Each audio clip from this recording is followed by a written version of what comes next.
నిర్గమకాండము 2వ అధ్యాయము. లేవి వంశస్థుడొకడు వెళ్లి లేవి కుమార్తెను వివాహము చేసుకొనెను. ఆ స్త్రీ గర్భవతి అయి కుమారుణ్ణి కని వాడు సుందరుడై ఉండుట చూచి 3 నెలలు వానిని దాచెను. తరువాత ఆమె వాని దాచలేక వాని కొరకు ఒక జమ్ము పెట్టె తీసుకొని దానికి జిగట మన్నును కీలును పూసి అందులో ఆ పిల్లవానిని పెట్టి ఏటి ఎడ్డున జమ్ములో దానిని ఉంచగా వానికేమి సంభవించునో తెలుసుకొనుటకు వాని అక్క దూరముగా నిలిచి ఉండెను. ఫరో కుమార్తె స్నానము చేయుటకు ఏటికి వచ్చెను. ఆమె పనికత్తెలు ఏటి ఎడ్డున నడుచుచుండగా ఆమె నాచులోని ఆ పెట్టెను చూచి తన పనికత్తెనొకతెను పంపి దాన్ని తెప్పించి తెరచి ఆ పిల్లవాన్ని చూచినప్పుడు ఆ పిల్లవాడు ఏడ్చుచుండగా చూచి వాని యందు కనికరించి వీడు హెబ్రీల పిల్లలో నొకడనెను. అప్పుడు వాని అక్క ఫరో కుమార్తెతో, నీ కొరకు ఈ పిల్లవాన్ని పెంచుటకు నేను వెళ్ళి హెబ్రీ స్త్రీలలో ఒక దాదిని పిలుచుకొని వత్తునా అనెను. అందుకు ఫరో కుమార్తె వెళ్ళుమని చెప్పగా ఆ చిన్నది వెళ్ళి ఆ బిడ్డ తల్లిని పిలుచుకొని వచ్చెను.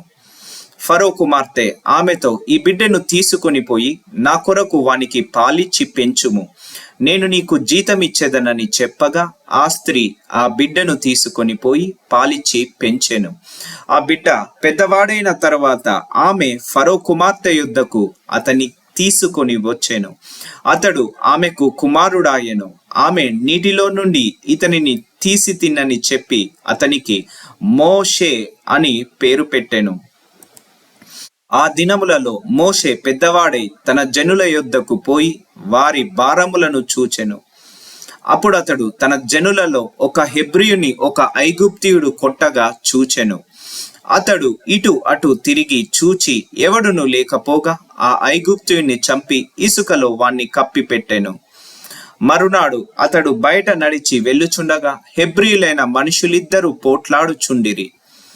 అప్పుడు అతడు అన్యాయము చేసిన వాణ్ణి చూచి నీవేళ నీ పొరుగు వాణ్ణి కొట్టుచున్నావని అడగగా అతడు, మా మీద నిన్ను అధికారినిగాను తీర్పరినిగాను నియమించిన వాడెవడు? నీవు ఆ ఐగుప్తీయుని చంపినట్లు నన్నును చంపవలనని అనుకుంటున్నావా అనెను. అందుకు మోషే నిశ్చయముగా ఈ సంగతి బయలుపడెననుకొని భయపడెను. ఫరో ఆ సంగతిని విని మోషేను చంపచూచెను గాని మోషే ఫరో ఎదుట నుండి పారిపోయి మిద్యాను దేశంలో నిలిచిపోయి ఒక బావి యొద్ద కూర్చుండెను. మిద్యాను యాజకునికి 7 కుమార్తెలుండిరి. వారు వచ్చి తమ తండ్రి మందకు పెట్టుటకు నీళ్లు చేది తొట్లను నింపుచుండగా మంద కాపరులు వచ్చి వారిని తొలివేసిరి. అప్పుడు మోషే లేచి వారికి సహాయము చేసి మందకు నీళ్లు పెట్టెను. వారు తమ తండ్రి అయిన రగుయేలు నొద్దకు వచ్చినప్పుడు అతడు, నేడు మరింత త్వరగా ఎట్లు వచ్చి తిరిననెను. అందుకు వారు, ఐగుప్తీయుడొకడు మంద కాపరుల చేతుల నుండి మమ్మను తప్పించి వడిగా నీళ్లు చేది మన మందకు పెట్టెననగా అతడు తన కుమార్తెలతో, అతడెక్కడ? ఆ మనుష్యుని ఏల విడిచి వచ్చి తిరి భోజనమునకు అతని పిలుచుకొని రండనెను. మోషే ఆ మనుష్యునితో నివసించుటకు సమ్మతించెను. అతడు తన కుమార్తె అయిన సిప్పోరాను మోషేకిచ్చెను. ఆమె ఒక కుమారుణ్ణి కనినప్పుడు మోషే, నేను అన్య దేశములో పరదేశినై ఉంటిననుకొని వానికి గొర్షేము అను పేరు పెట్టెను. అలాగున అనేక దినములు జరిగిన మీదట ఐగుప్త రాజు చనిపోయెను.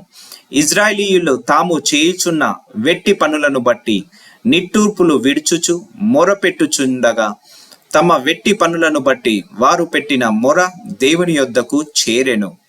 కాగా దేవుడు వారి మూలుగును విని అబ్రహాము, ఇస్సాకు, యాకోబులతో తాను చేసిన నిబంధనను జ్ఞాపకము చేసుకొనెను. దేవుడు ఇజ్రాయేలీయులను చూచెను. దేవుడు వారి యందు లక్ష్యముంచెను.